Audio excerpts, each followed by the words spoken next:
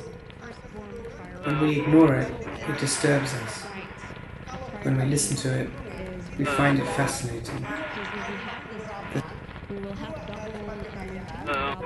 Wherever we are, what we hear is mostly noise. When we ignore it, it disturbs us. When we listen to it, we find it fascinating.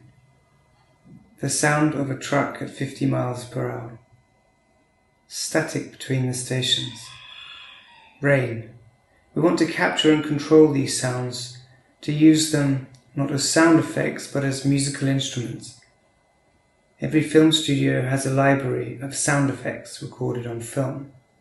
With a film phonograph, it is now possible to control the amplitude and frequency of any one of these sounds and to give it rhythm within or beyond the reach of the imagination.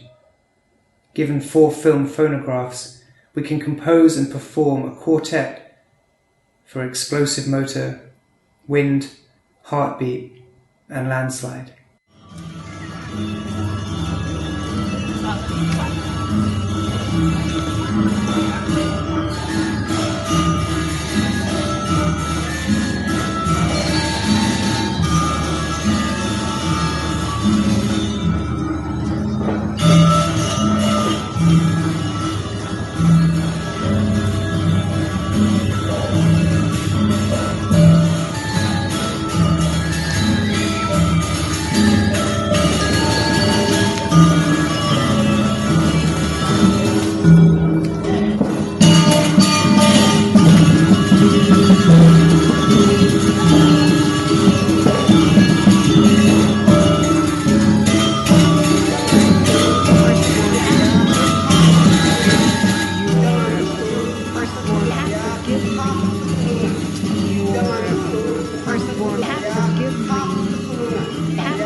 I mean, you could say that, yeah.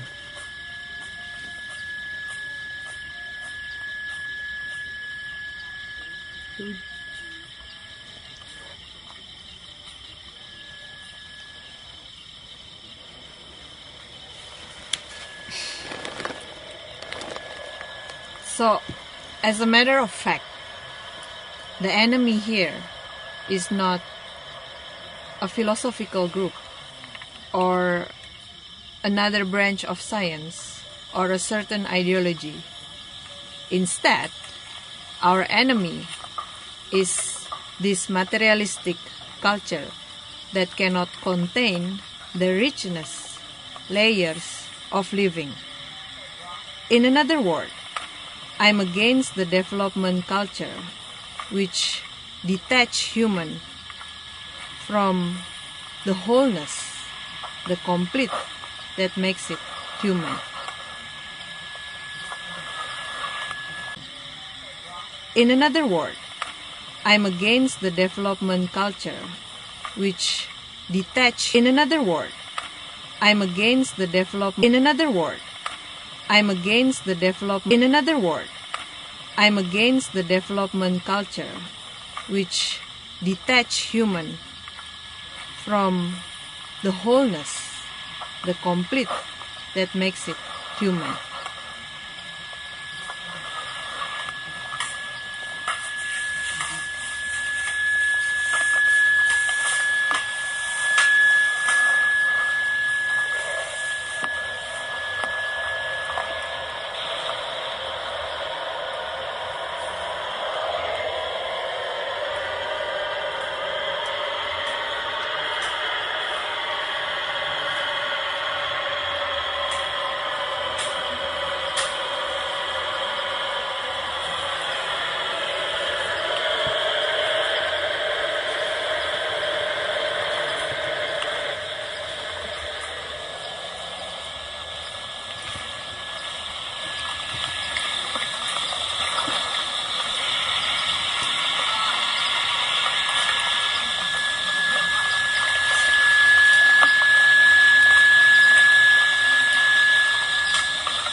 I mean, what was the first time you came here?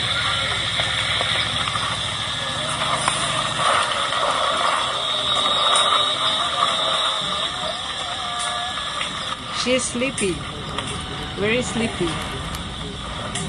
I wonder if it's because the road that we took was too long, or the place is unreachable.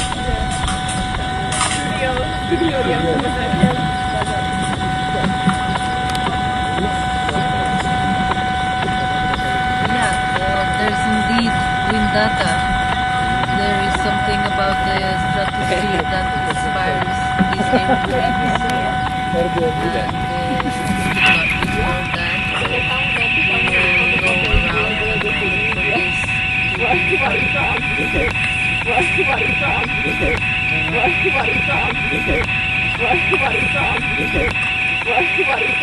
Setiap lapisan tanah adalah letusan erupsi dari tahun yang berbeda-beda. Setiap lapisan tanah adalah arsip mengenai apa yang dialami oleh lingkungan ini. We got there and it immediately started raining.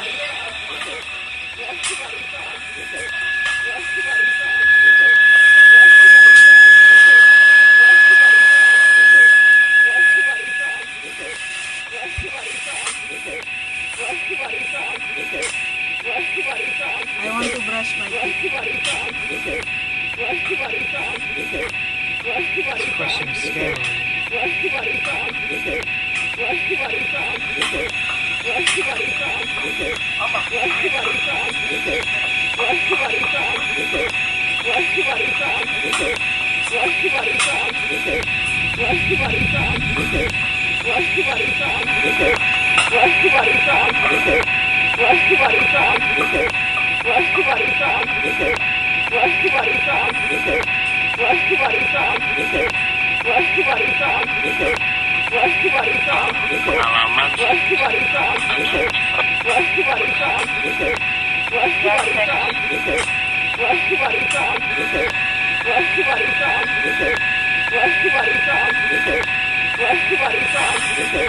Walaupun secara resmi jarang ada yang mengakui kepercayaan demikian, di dalam praktik kenyataannya, kebanyakan orang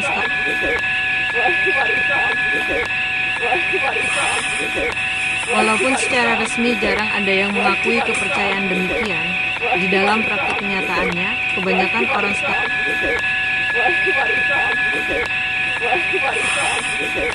Walaupun secara resmi jarang ada yang mengakui kepercayaan demikian, di dalam praktik kenyataannya, kebanyakan orang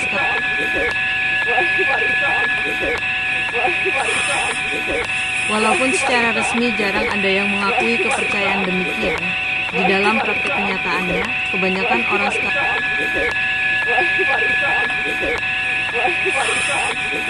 Walaupun secara resmi jarang ada yang mengakui kepercayaan demikian, di dalam praktik kenyataannya, kebanyakan orang So I've decided I'm going to do 20 seconds per day for the next month. It's not a lot of time, but somehow it seems to be a working load I can keep up with regardless of the circumstances. 15 seconds, so we're just in Jakarta now. We're in this wonderful bar. It's been fun so far. I'm in the Rujak Cultural Studies Center in Jakarta. We've just been sort of debriefed for the walk, which will begin tomorrow.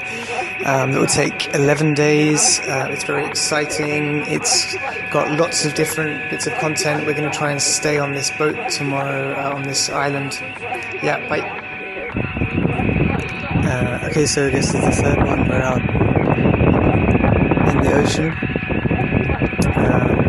The boat's just left and we're on this sort of structure from Irwan and Tita until tomorrow morning when they'll come back and pick us up. And we'll get on this walk.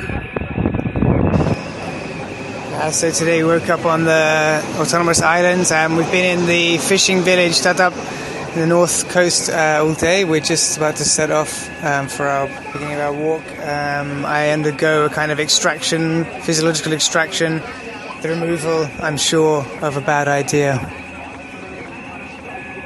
from a sinking fishing village of 3,000 people to highway late night extravaganza to gated community with faux neoclassical buildings.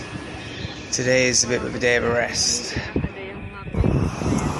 So I noticed I keep doing these about 4 in the afternoon, about 5 o'clock now. I guess it's because there's so much happens every day. I'm worried I'll get to the evening and either forget everything or I'll just be too tired.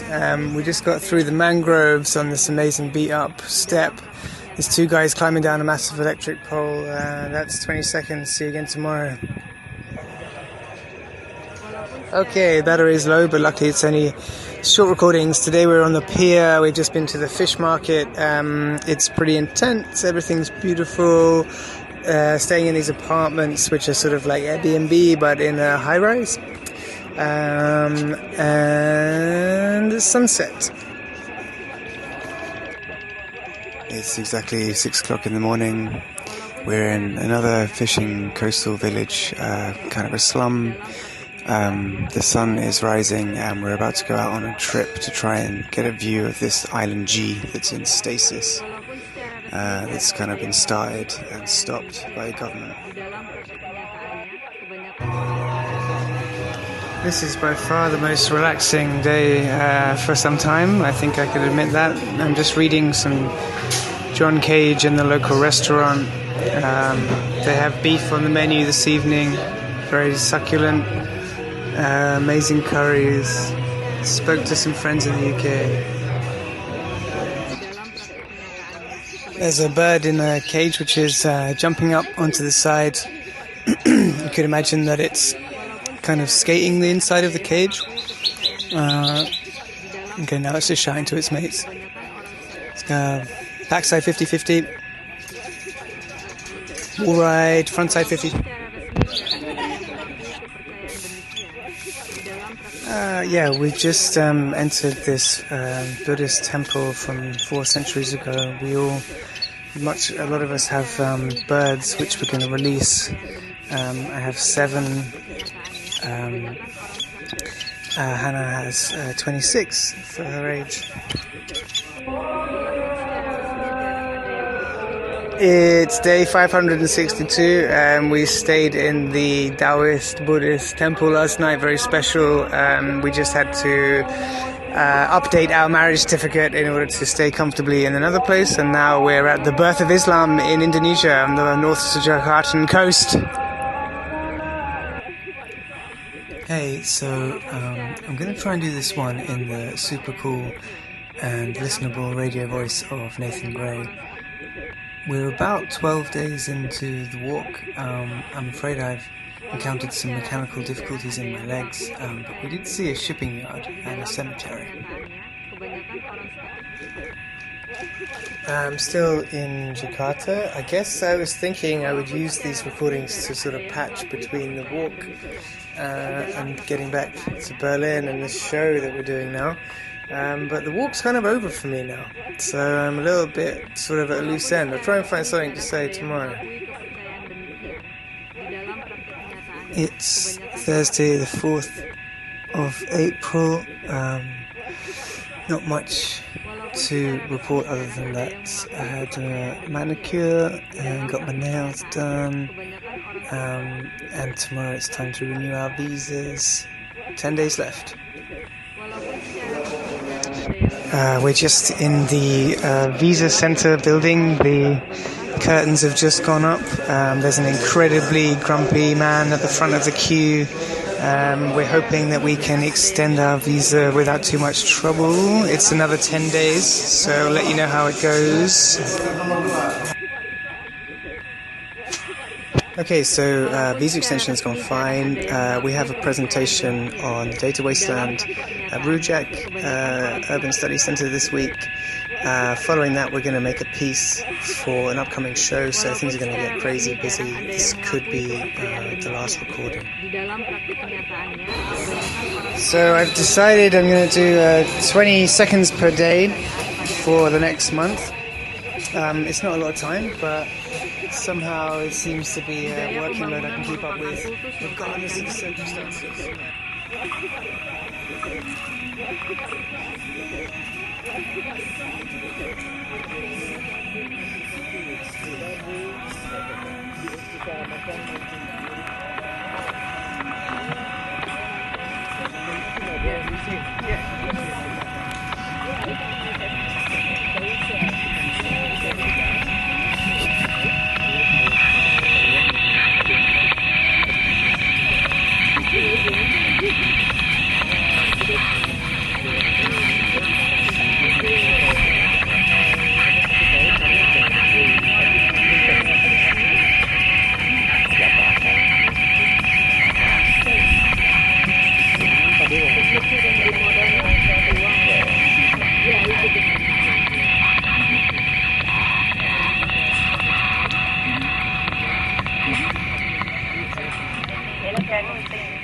Recording the landscape, the volcano, the sound of